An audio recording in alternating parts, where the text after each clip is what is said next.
On this week's FAS TV, we're back in Caithness visiting Neil Brims at Brabsterdorran Farm. Neil has introduced new cover crops to improve soil health, which has brought additional benefits to wildlife and biodiversity. I'm Neil Brims and I farm at Brabsterdorran here in Caithness. Very mixed weather here. Predominantly crops I grow here, and I have a small herd of cows as well. The herd of cows I finish all the stirks, and they're predominantly Aberdeen Angus's, and I have a small area of grassland for them, and the rest of the ground is down to spring barley and winter oats and a small bit of potatoes and cover crop as well. So I grow approximately 150 acres of spring barley, and at the moment I've got about 30 acres of winter oats and 25 acres of a summer cover crop, and the rest is in grass and hill ground. At the moment the oats go for porridge. I have a contract for that, and I also have a malting barley contract for the spring barley, so it all goes for whisky. So when I took over the business, this farm had a high number of cows, very intensive. We had over 120 cows, and then all the fields associated with it have enough silage and straw, and there's a lot of work. You were working every hour that you were given with not much life, and having had a career outside of farming, it kind of gives you a different light on life and how it should be. So when I had the chance to make a change, I decided to make a change. So I made the changes primarily because I saw my late father and his health deteriorating because the hours we have to work to turn the small and meagre profit that you do in farming.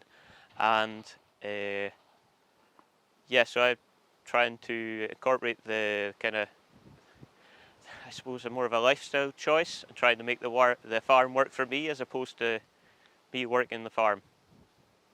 You don't want to make the same mistakes twice. And with the career outside of farming and meeting all the people I do through that, it was a gentleman through my electrical background there. I'm meeting him. He was doing this green cover and no-till farming in Somerset. Okay, it's the other end of the country, but it was him and some of the literature that he was reading that convinced me to go this way. So one of the changes going after having been convinced to give the green cover and min-till and no-till a try is that far less ploughing, in fact very minimal ploughing. I still do a small amount because it's still a work in progress, and especially with potatoes in the rotation you have to plough. There's no option in that. But I want to minimise the amount of ploughing and the cost involved with that. For kind of rough figures, from when I started this, the amount of money I saved in diesel alone paid for the slight yield drop that I had in the first year. So yeah, it's been a big learning experience to going from a high yield per acre down to a slightly what you class as a poor yield, but then you have to offset that in the costs that you save that you'd never ever write down. You never ever write down how much diesel you use. You just go to the tank and you fill it up, and all these things need to be accounted for. I'll be honest with you, I made the changes because I've been from all my life, it was one way of doing it, and to be honest with you, it was getting a bit boring. And it's good to have change, and it challenges you to look at new things and try new things. And for me, it's made using this method of establishment, it's made farming interesting again. And it's so great for the wee while that I get to go and have a walk through is the increase in wildlife, and not through any schemes, actually do my own thing. I've found it's so much more beneficial than trying to follow rules that have been handed down to you.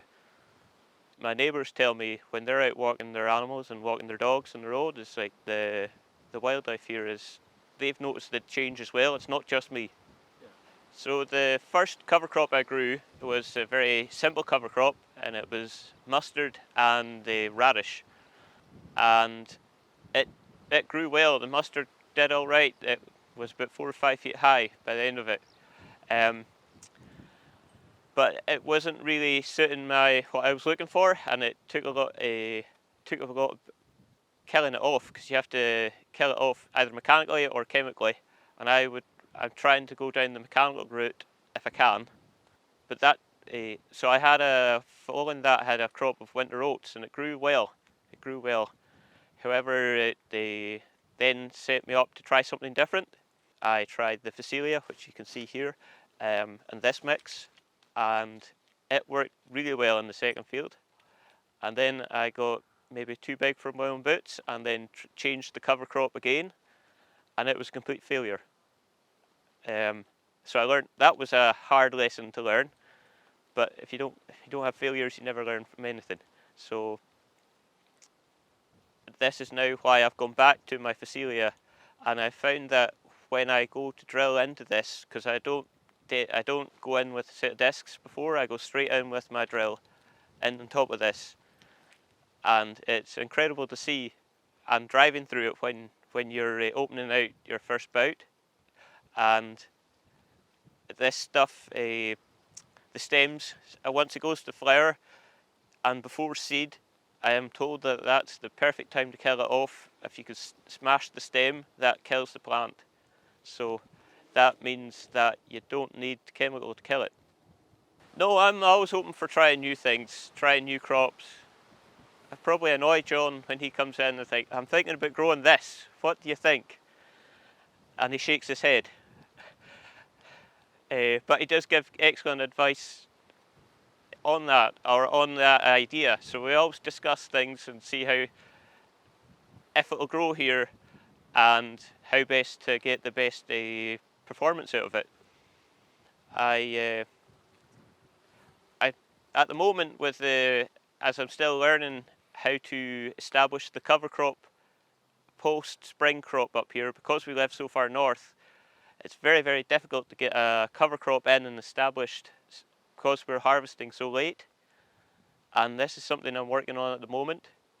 Growing winter crop, the cover crop situation is really easy. I think I've got it not quite mastered. You could say there's always something to learn, but I've got it near enough that I'm going to continue with this mix for the foreseeable, just so I get my bit more confidence, and then I'll maybe try growing something new again. What I'd say to farmers thinking about making this change to this style of farming, first off, it's great that you're thinking about it, because you have the right mindset already, because you're willing to try.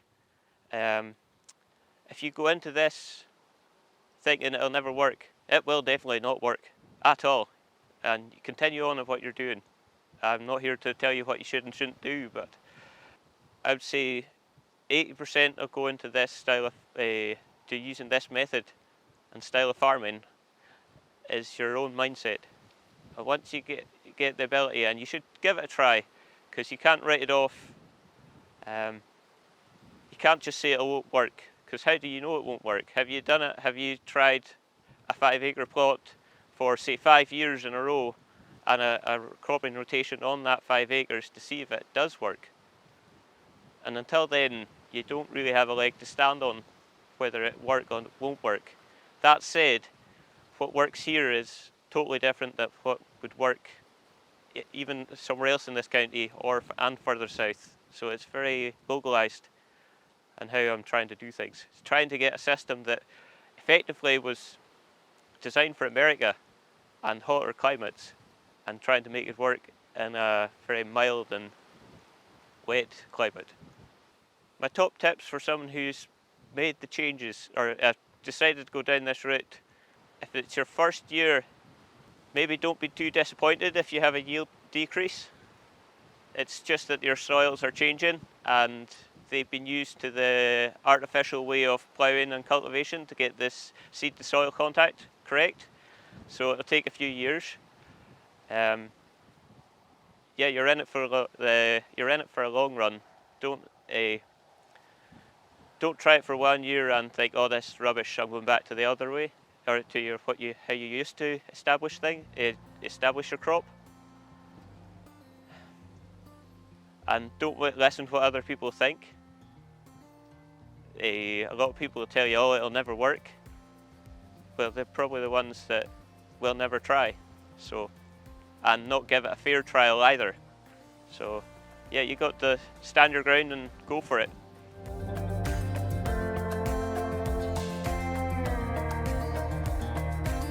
I'm John Mason. I work for a company called Agri, and I'm Neil Brims' agronomist. Other farmers are taking similar steps further down into the bottom of Scotland and into England. It is relatively new in this part of the world, and we are learning all the time.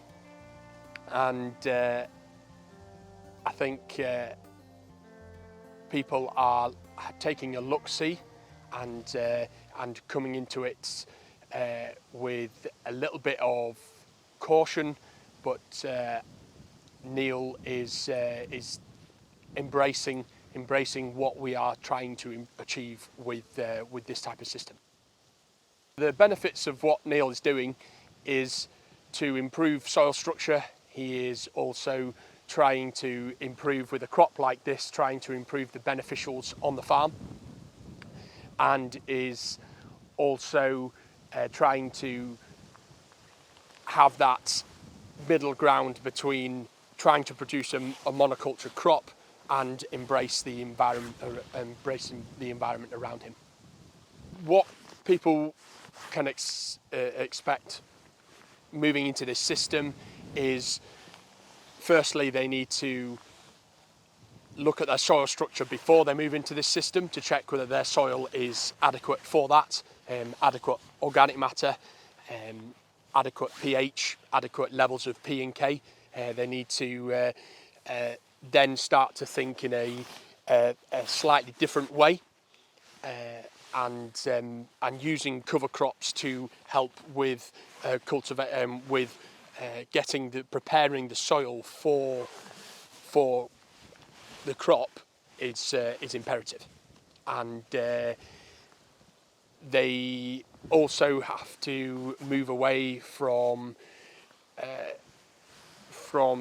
using too many cultivations to prepare the ground, and the cover crop will be helping the system in that rotation. Things to be wary of is one of the main things is grass weeds.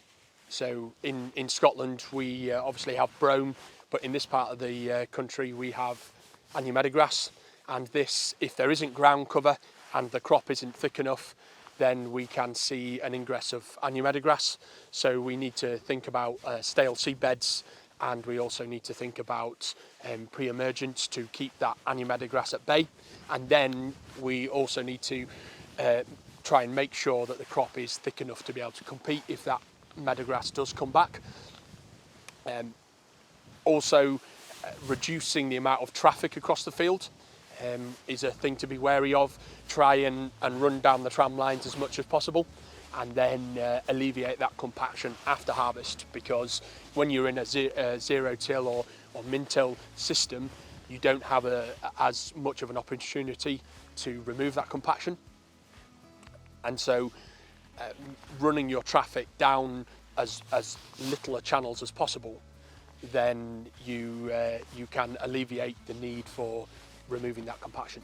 The things that we're learning here at Brabsterdorran are different to what you would see just down the road at a neighbouring farm. It's all down to the soil and also slight weather conditions, because in Caithness you can see different weather patterns here slightly inland compared to further out to the coast. So it's managing the soil and then the weather as much as possible.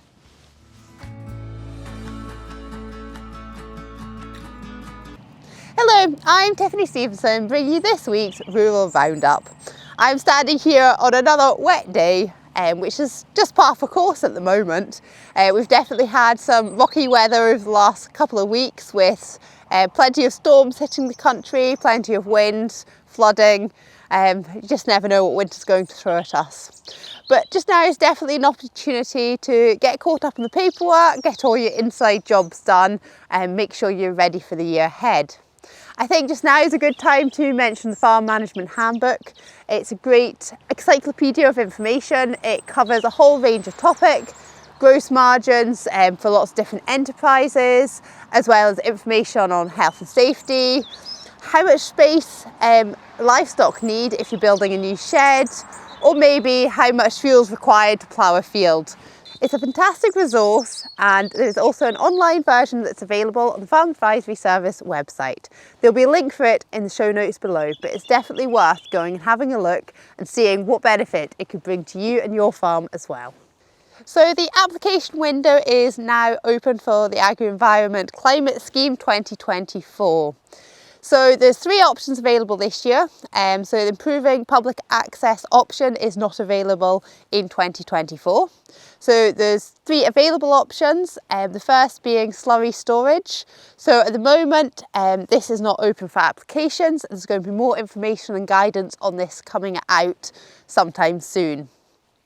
The second option is organic maintenance and organic conversion. So the deadline for this is the 31st of July. So there has been a change to organic maintenance and conversion this year. There is now no longer a limit to how big an area you can claim for. So as long as you can prove that it's used for agricultural production, you can go and put your whole farm or estate or land area into organic conversion or organic maintenance.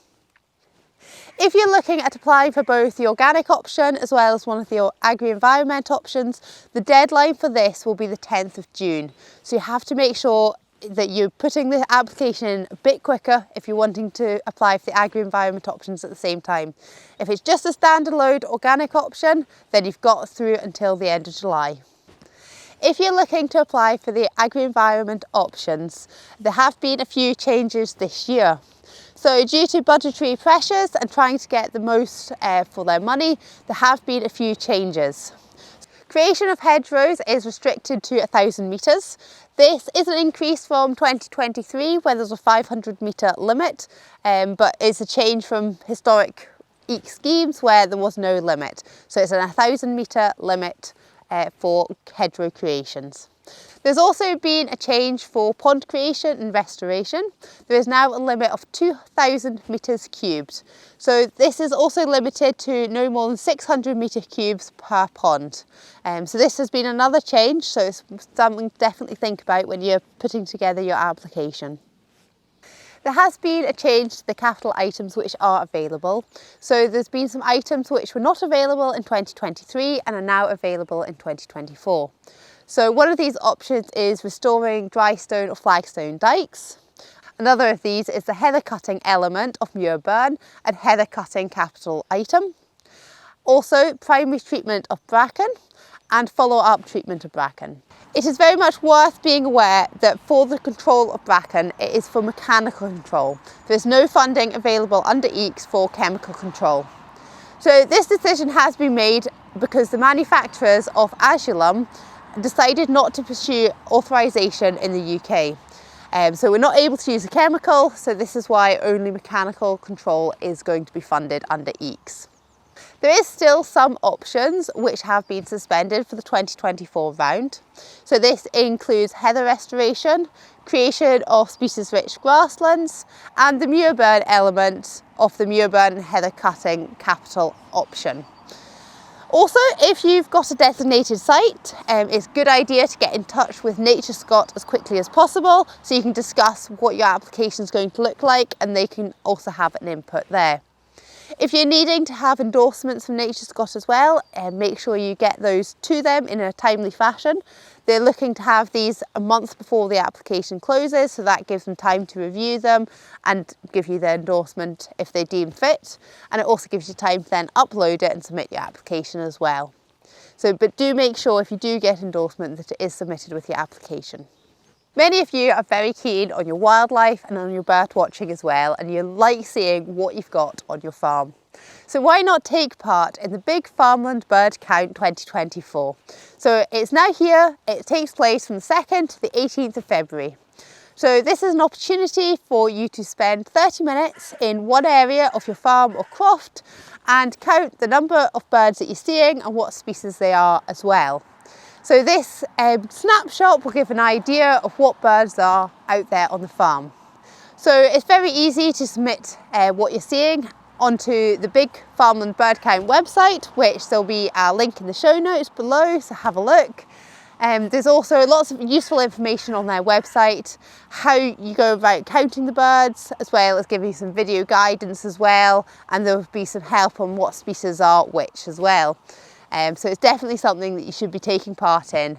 It's only 30 minutes and it's great just to get the time to go out, sit down for 30 minutes or stand up for 30 minutes and just count what you're seeing and enjoy seeing the birds.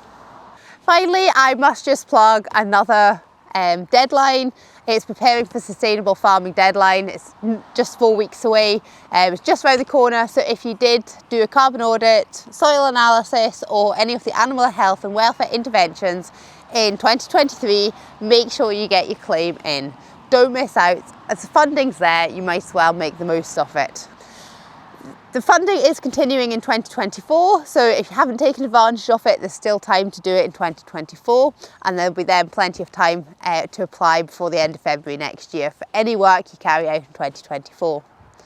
There have been a few small adjustments to the animal health and welfare options, just on some of the wording, so make sure you have a look at those, and also have a chat to your vet. It's the best way to have a think about what your livestock health is like.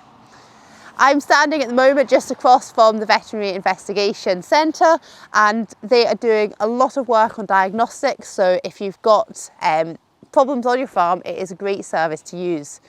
Also, they do post-mortems, and the post-mortems are heavily subsidised by the Scottish Government, so it's definitely a service that's worth taking advantage of if you've got some unforeseen deaths or an issue arising. So thank you for listening, and we'll see you again next time.